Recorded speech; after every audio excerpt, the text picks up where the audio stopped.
اللہ کا عرش پہلے آسمان پہ آ جاتا ہے اور اللہ کی طرف سے اعلان ہوتا ہے حل من سائل فأعطیہ، کوئی ہے مانگنے والا کہ میں اسے عطا کروں، حل من مستغفر فأغفر لہ، ہے کوئی بخشش کا چاہنے والا کہ میں اس کی بخشش کروں۔ ایک سوال کرتے ہیں ہم نے تو بڑا مانگا، ہماری تو سنتا نہیں، تو وہ کہتا ہے اجیب دعوت الداع اذا دعان، میں ضرور سنتا ہوں، یہ ہو ہی نہیں سکتا کہ میں نہ سنوں، سنانے کے کچھ قانون ہیں، ان کو فالو کرو تو میں سنتا ہوں۔ مثلا کسی کی کمائی حرام ہے تو اس کی دعا رک جاتی ہے، سنتا اس کی بھی ہے، لیکن دعائیں قبول ہونے کے لیے ایک حدیث یاد آ گئی۔ ایک صحابی نے عرض کی یا رسول اللہ اريد ان تستجاب دعوتی، میں چاہتا ہوں میری دعائیں قبول ہوں۔ آپ نے فرمایا اجتنب من اکل الحرام تستجب دعوتک، یہ بڑے زمانے بعد مجھے یہ جملہ یاد آیا۔ آپ نے فرمایا حرام کھانا چھوڑ دے تیری دعائیں قبول ہوں گی، رزق حرام چھوڑ دے تیری دعائیں قبول ہوں گی۔ اللہ نے اتنا وعدہ کیا ہے کہ میں دیتا ہوں، تمہاری تنخواہ تھوڑی ہے، شیطان کہتا ہے کیسے گزارا ہوگا، رشوت نہیں لوگے کیسے گزارا ہوگا، تمہارا کاروبار ہے، سارے بازار والے جھوٹ بول رہے ہیں، تم سچ بولو گے تو تمہارا سودا کون خریدے گا۔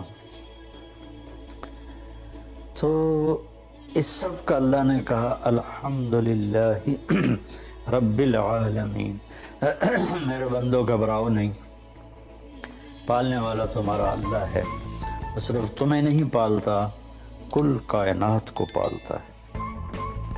ان اللہ الرزاق ذو القوۃ المتین۔ قرآن شروع کیا الحمدللہ رب العالمین، قرآن کو ختم کیا قل اعوذ برب الفلق، قل اعوذ برب الناس، رب پہ شروع کیا رب پہ ختم کیا، کہ اس میں ہمیں بہت دھوکہ لگتا ہے کہ روٹی کہاں سے کھائیں گے، بچوں کی فیسیں کہاں سے دیں گے، تو رازق اللہ ہے۔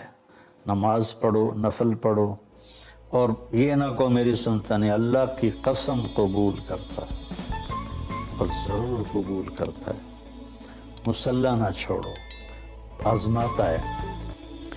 ایک دعا میں 10 سال مانگتا رہا، دعا نہیں چھوڑی، اور ہمیشہ یہ کہتا میرے مانگنے میں کمی ہے، دینے والا بہت کریم ہے۔ 10 سال کے بعد جا کر میری اس دعا کی قبولیت کے آثار ظاہر ہوئے۔ ہم 2 منٹ کی مانگتے ہیں اور وہ بھی آنکھیں اوپر ہوتی ہیں اور آمین آمین، اور مولوی صاحب رٹی رٹائی دعا مانگتے ہیں، وہ تو دعا ہی نہیں۔ جو فرضوں کے بعد دعا کی جاتی ہے وہ تو رٹے رٹائے جملے ہیں، دعا کیفیت کو کہتے ہیں، نہ کہ چند الفاظ کو۔ غریب کا سال بھر کا روزہ مل کر افطار کروائیں، تقسیم رحمت رمضان راشن پروگرام۔